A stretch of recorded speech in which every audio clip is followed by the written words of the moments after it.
Salahuddin Ayyubi, न्याय और बहादुरी का सुल्तान। हुक्म इलाही, जंग की तैयारी। सुल्तान सलाहुद्दीन, क्रूसेडरों की फौज यरूशलेम की तरफ बढ़ रही है। वे मुसलमानों को मारकर हमारी पवित्र जमीन पर कब्जा करना चाहते हैं। एक सैनिक ने सांस रोककर खबर सुनाई। दरबार में सन्नाटा छा गया। सभी की निगाहें सुल्तान सलाहुद्दीन अय्यूबी पर टिक गईं, जो गंभीर मुद्रा में अपनी तलवार पर हाथ रखे बैठे थे। हुक्म होता है, सलाहुद्दीन ने आवाज दी, हम उन्हें यरूशलेम नहीं लेने देंगे। तैयार हो जाओ, हम हत्तीन के मैदान में उनका सामना करेंगे। उनकी आवाज में अटल विश्वास था। सेनापतियों ने सिर झुकाकर आज्ञा स्वीकार की। जंग हत्तीन, रणनीति और विजय। 4 जुलाई 1187 का दिन था। सूरज की तपती गर्मी में सलाहुद्दीन की सेना ने क्रूसेडरों को घेर लिया। उन्होंने पहले ही रेगिस्तान के सभी पानी के स्रोतों पर कब्जा कर लिया था, जिससे दुश्मन प्यास से बेहाल हो गए। अब हमला। सलाहुद्दीन ने आदेश दिया।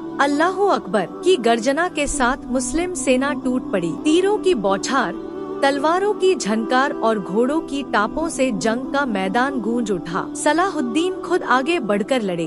उनकी तलवार दुश्मनों पर बिजली की तरह बरसी। कुछ ही घंटों में क्रूसेडरों की विशाल सेना धूल चाट रही थी। यह ऐतिहासिक जीत, यरूशलेम की विजय, दया की मिसाल। जब सलाहुद्दीन ने यरूशलेम पर विजय पाई तो उन्होंने हुक्म दिया, कोई भी निर्दोष नागरिकों को नुकसान नहीं पहुंचाएगा। जो भी ईसाई यहाँ रहना चाहते हैं उन्हें सुरक्षा दी जाएगी। जो जाना चाहें उन्हें ससम्मान छोड़ा जाए। यह सुनकर सब हैरान रह गए। क्रूसेडरों ने जब यरूशलेम लिया था तो उन्होंने निर्मम हत्याएं की थी, लेकिन सलाहुद्दीन ने इंसाफ और रहम दिखाया।